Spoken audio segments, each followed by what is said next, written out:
सो अभी दूसरा ऑप्शन है घर में चार्ज करने के लिए 7.4 किलोवाट्स का जो बॉक्स मिलता है। आजकल तो हर कार पे दे रहा है यार 7.0। ये एक्सीकॉम का है एंड देयर आर टू और three important players in the market.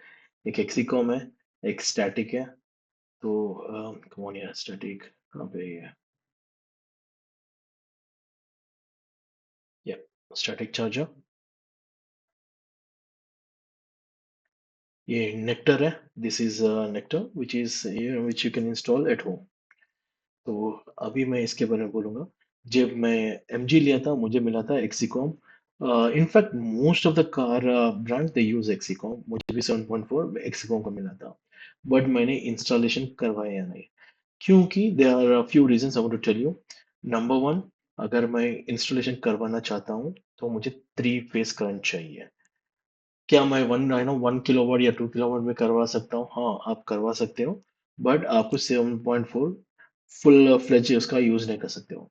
वो डाउनग्रेड हो जाएगा। इसीलिए एक्सकॉम के बंदे बोलते हैं आपको 3 फेज चाहिए सर, ऑटोमेटिकली आपको लोड इंक्रीज होगा। दूसरी बात, ये लोड क्या होता है? अभी मेरे घर में है ना, तीन तीन या चार टीवी है, एक फ्रिज है, और आईओटी डिवाइसेस है। सब चलते रहता है। तो उसके लिए मुझे 2 किलोवाट इज परफेक्ट।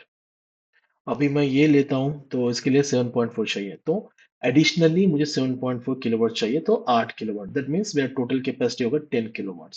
उसके लिए मुझे 25,000 का डीडी देना पड़ रहा है हैदराबाद में। The guy will come, they will take the existing meter and they will install a 3 phase meter after paying 25,000 DD for this. और दूसरी बात, आपको इसके लिए चाहिए सेपरेट अर्थिंग। अर्थिंग का प्राइस आ रहा था 5 से लेके 7,000 तक।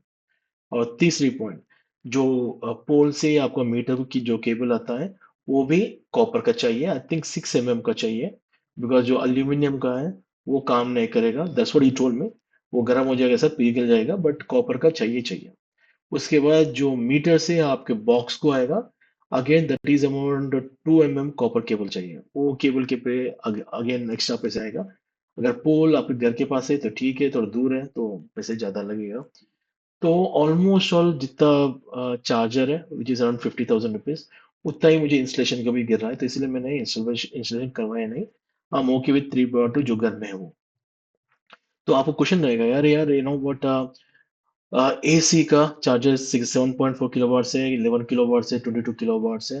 तो इसका क्या चक्कर है? पहली बात आप देख लीजिए, कार का कैपेसिटी क्या है। M G Windsor maximum 7.4 kilowatt AC लेगा, 11 नहीं लेगा या 22 नहीं लेगा।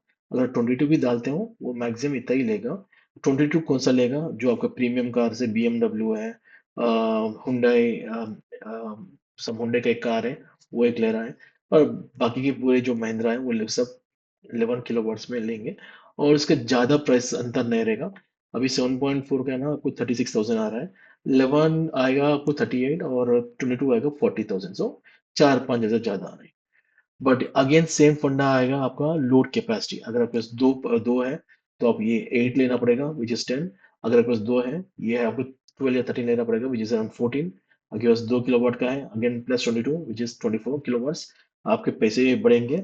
और जब जैसे आप 22 किलोवाट्स में जाएंगे, आपका डोमेस्टिक रेट नहीं लगेगा, आपका लगेगा इंडस्ट्रियल रेट पैसे। तो वहां पे पैसे ज्यादा लगेंगे।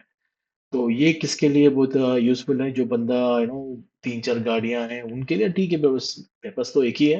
I am okay with 3.2। तो ये होगा आपका एसी वाला चार्जर। तो आप पूछ लीजिए एसी में मैक्सिमम आउटपुट कितना सपोर्ट करेगा। विंडसर ईवी करेगा 7.4। अगर डीसी में कितना करेगा? विंडसर ईवी करेगा 45 किलोवाट, उससे ज्यादा नहीं करेगा। और टाटा का और महिंद्रा का एक BE6 और XE9, ये करेगा 11 किलोवाट्स। तो कहाँ से भी ले सकते हो। And Exicom and Statiq, these are both popular chargers. आप उनके साइट से ले सकते हो या अमेजोन से ले सकते हो, किससे भी ले सकते हो। इंस्टॉलेशन पूरा फ्री है, और जो भी पैसे आपको पे करना है आप करेंगे, लाइक अर्थिंग का, केबल का वो। और इसके साथ आपको एक 15, आई थिंक 10 से 15 मीटर का केबल देगा वो, उसके साथ बॉक्स के साथ ही आएगा। So installation totally free from wherever you buy. दूसरी बात, अरे यार अभी you said Statiq and Exicom. तो इसमें से कौन-सा लूँ? My personal choice is Statiq. The reason is अगर आप स्टैटिक लेते हो, आपको 3000 का क्रेडिट दे रहा है वॉलेट में। स्टैटिक के बहुत सारे डीसी फास्ट चार्जर्स हैं, व्हिच आर माय फेवरेट। 1 साल से कभी भी मैं स्टैटिक देखता हूँ, तो पहले स्टैटिक के पास जाता हूँ। वो फेल नहीं होता है, ऑलवेज़ वर्किंग, अच्छा काम करता है, अच्छा चार्ज भी करता है। और एक्सिकॉम का पब्लिक चार्जर्स नहीं है उसके नाम पे, बट स्टैटिक के नाम पे पब्लिक चार्जर बहुत है। और स्टैटिक और हुंडई का भी है, विच सपोर्ट्स अराउंड 240 किलोवाट। उससे भी मैंने चार्ज किया था मेरे विंसर ईवी को, और हुआ था आई थिंक 35-40 पे। नो, यहाँ पे एक आप सोचने की चीज़ है। अरे यार, मैं अगर मैं 7.4 किलोवाट में अपना कार को चार्ज करूंगा, तो पूरा 0 to 100% 7.4 में होगा? नहीं होगा। अगर 6% मेरा कार में मैं चार्ज पे लगाया, 6% पे, तो वो 7.4 या 6 या ऐसा होगा। जैसे 40 में होगा वो होगा 6 पे, जैसे 50 में होगा वो होगा 5 पे, जैसे 75 क्रॉस होगा वो होगा 4.5 पे, जैसे आपको 90 क्रॉस होगा वो होगा 3 किलोवाट्स पे, जैसे 99 पे होगा वो 1 किलोवाट पे। तो इनिशियली वो फास्ट चार्जिंग होगा, उसके बाद स्लो स्लो चार्जिंग होगा। वो to maintain that battery health. Reason क्या होता है, चार्जिंग के टाइम पे बैटरी बहुत ही गर्म होगा। अगर 7.4 से पूरा 100% किया तो दिस अ हाई प्रोबेबिलिटी आपका बैटरी भी जलेगा, उतना गर्म होगा। तो इसीलिए slow slow. And the same funda works with the DC fast charger as well. उसमें भी सेम है। तो Statiq is my all time favourite. आपको क्रेडिट मिल रहा है, और ये क्रेडिट है ना, पब्लिक चार्जर्स डीसी चार्जर्स पे यूज कर सकते हैं। वैसे एक्सकॉम में वैसे नहीं है। और प्राइजेस जनरली, इसका प्राइजेस है ना 32,000 से 36-37,000 में फ्लक्चुएट होगा, स्टैटिक या एक्सिकॉम का। उसके ऊपर वो लोग क्रेडिट भी देंगे। बट मेक श्योर अगर 7.4 है, 11 में 22 है, तो क्या चाहिए कि 22, 7 और 11 ज़्यादा अंतर नहीं है, 3-4 हज़ार का अंतर रहेगा। बट आपका लोड कैपेसिटी वो एक देख लीजिए, वहां पे पैसे ज़्यादा पे करना पड़ेगा आपको। So that is all about AC fast charging at home.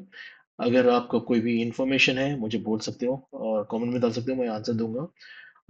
Did I charge my vehicle with the AC charger? Yes, I did many times.